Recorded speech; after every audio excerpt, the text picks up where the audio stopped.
Hey guys, so patch 8.2 can be released anytime now, and I know that some of you might have an alt or two that you have been too lazy to gear up, or that some of you might want to give Battle for Azshara another try after seeing how beautiful the new zones are, and maybe you just want to give it another go before classic releases. Well, either way, I have some great news for you guys. You can finally get gear tokens and improve your overall item level. So if you are not a raider or you haven't been playing Battle for Azshara for a while, this is a great way to catch up. Now these new Benthic tokens will be a great way to improve your overall item level because they can be upgraded from 385 to 430. So this means that if you upgrade them to the max, they will have the same item level as the new raid on heroic difficulty. Anyways, let's take a look at how you can obtain these new tokens before we move on to some of the zone specific effects they have.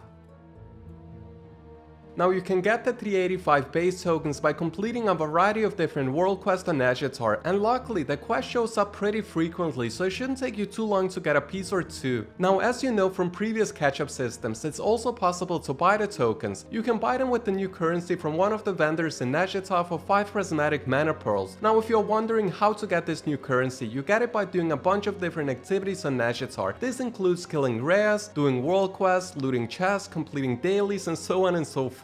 But honestly, I think it's better to save your mana pearls for the upgrades instead of wasting them on the 385 tokens, because as you will see in a minute, the upgrades can actually get quite expensive. So I would strongly recommend you to get the base tokens by doing world quests and save your mana pearls for later. Now let's look at how much the different upgrades are gonna be.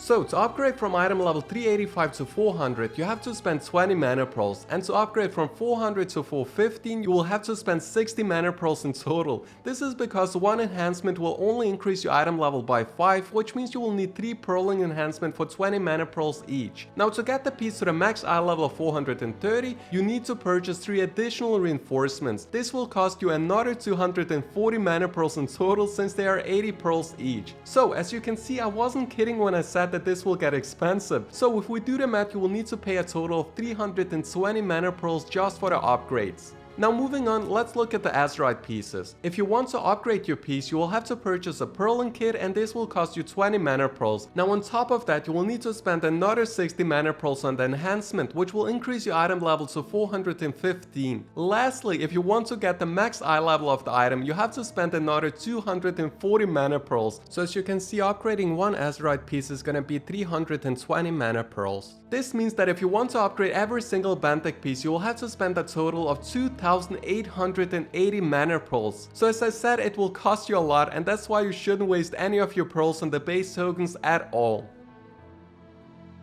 Anyways, let's move on to the fun part and look at some of the passive effects you'll be able to get by wearing the Benthic gear, and luckily Wowhead has been so kind to split them up in 3 categories: combat, exploration, and speed. Now let's start off with the combat. So the first 2 passives are somewhat similar because they will both reduce the damage you take by 2%. The gloves will reduce the shadow damage you take, and the cloak will reduce the frost damage you take. And to be honest, it kinda reminds me of the old resistance gear we had back in Classic.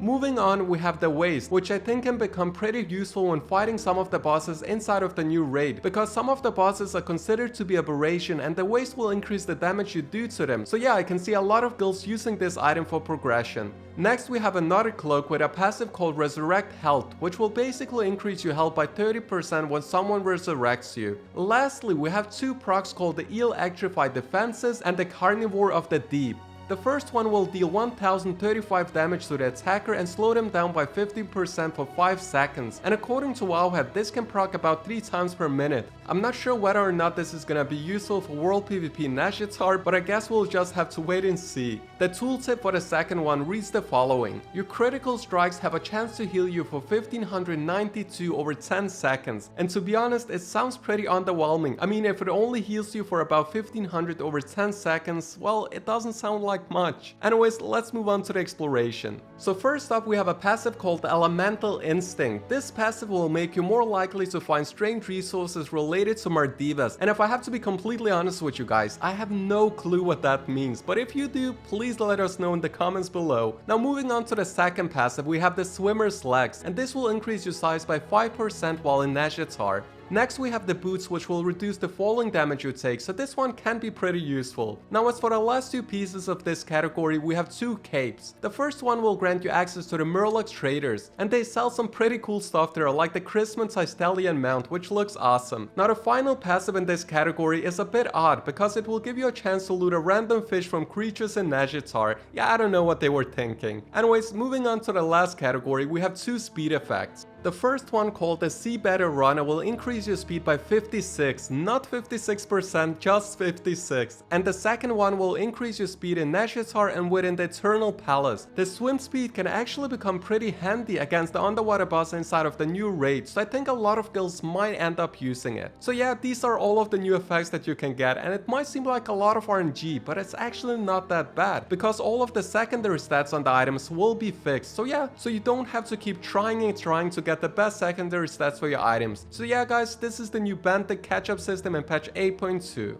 Anyways guys, that's it for this video. I hope you enjoyed it, and if you did, make sure to give it a like and feel free to ask me any questions that you might have about this new system in the comments below. I'm pretty good at answering most of the comments, even the negative ones. But yeah guys, thank you for watching, and I hope to see you in the next video as well. See you next time.